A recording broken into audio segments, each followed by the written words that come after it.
Welcome to CFC Fan TV. I'm delighted to be joined by Charlie, the Hurricane Skillen from the Mail Online. I am not feeling very happy. England have dropped out of the World Cup, which is heartbreaking, and Antonio Conte has now left Chelsea. They say bad things come in threes.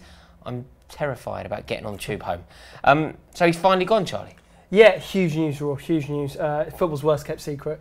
We all knew this was happening. 63 days since the cup final. It's a ludicrous, situation our club's been in the past couple of months.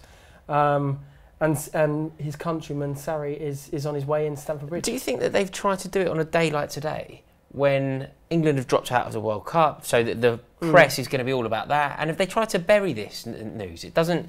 I don't quite understand the significance of doing it now. If they really wanted to bury it, they would have done it yesterday, wouldn't they? But no. Yeah, I mean, there is a certain element of that. I mean, the club haven't wanted to draw much attention to themselves because it's been one of those things, everyone's been so obsessed with the World Cup, and it's only really, you've got to remind people, hang on, Chelsea is still a farce. What is going on? Conte was taking the first, 4 or 5 days of training, and, he clearly wasn't going to be there long term. It was all a bit undignified. So the club has obviously known that he's going to be leaving for such a long time, but they've let it get to this stage that he is taking the first few training sessions of the new season. Yeah, I mean, look, I'd love to sit here and tell you why that was, or what the reasoning behind that was, but it's a very un-Roman Abramovich way to operate. Yeah, I mean, look, I think things have been a little bit difficult at Chelsea. Obviously, Abramovich hasn't been as involved as he would have liked to have been. I think that there was this huge standoff between Conte's team and Chelsea in terms of the payout. There's been this complication over getting Maurizio Sarri in, getting him out of Napoli. These things have taken a long time. They've taken far too long, in my opinion.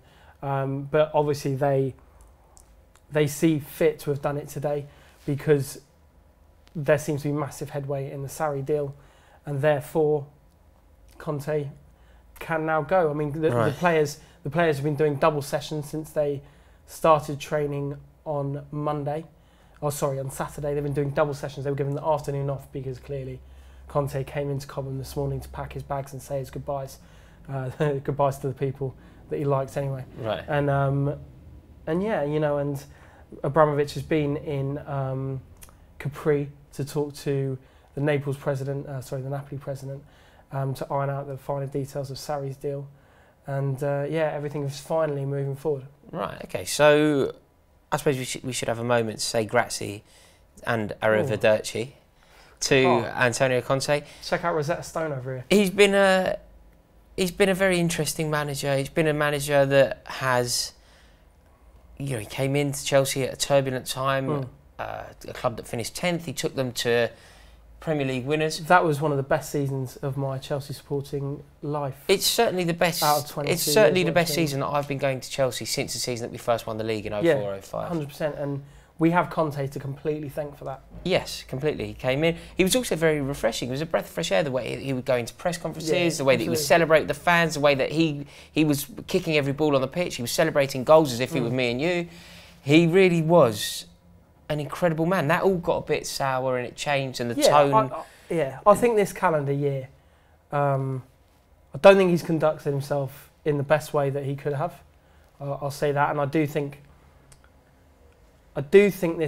it got to the point, and everyone allowed it to get to this point, and everyone is culpable in that.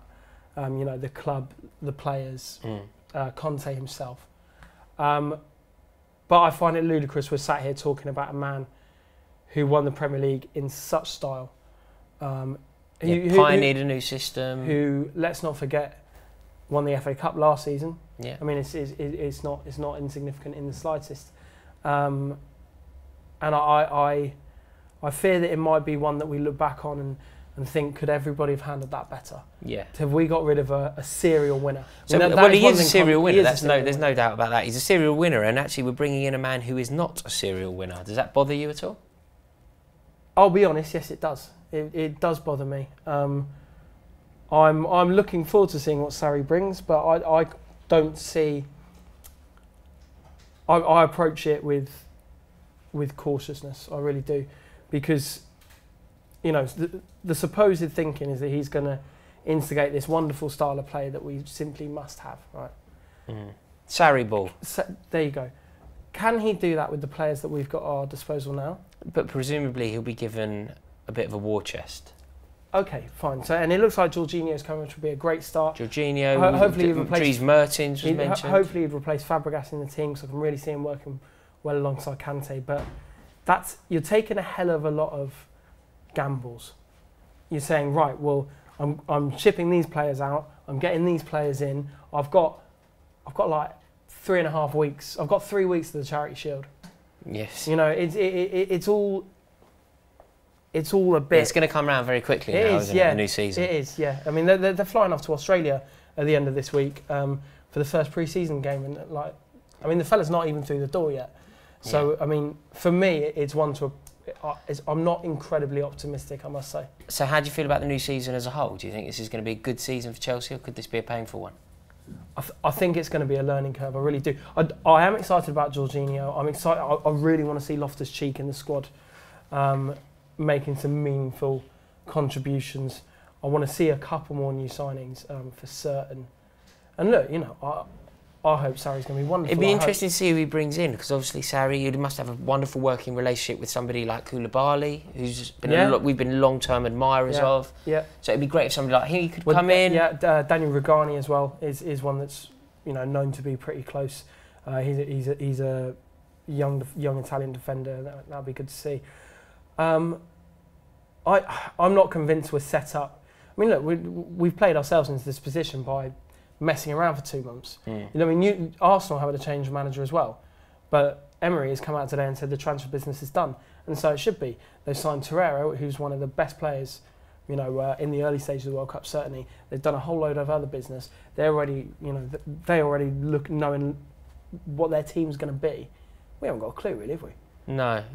No. So while obviously a new manager is always a new era, and it's cause to be optimistic, and I'm looking forward to seeing what Sarri brings. I don't kind of go blindly with faith into the new season, and I do think it's a massive shame we're sat here talking about someone who will be, well, I certainly remember him as a great Chelsea manager, one of the best Chelsea managers that I've seen. Yeah, I know. It's a shame to see Antonio Conte go, but the timing does feel right. I think that it had just got to a stage. It had to happen. It got to a stage where his time with Chelsea had to be come to an end. Yeah. I think that he was a breath of fresh air, but ultimately he paid the price for some terrible decisions. Yeah. Both the decisions not only by him but by the club as well, and by certain players. 100%. So I think that you're right. I think history will be incredibly kind to Antonio Conte. I certainly look back on the Conte years as very favourable. But let's try and be optimistic and see. We're Chelsea fans. We're used to this, aren't we? Yeah, let's see what the future. Every couple of years, what you sign up for. Absolutely. Let's see what the future brings, guys. Thank you so much for watching this video. Please click the like button, and if you haven't subscribed, please do it right now.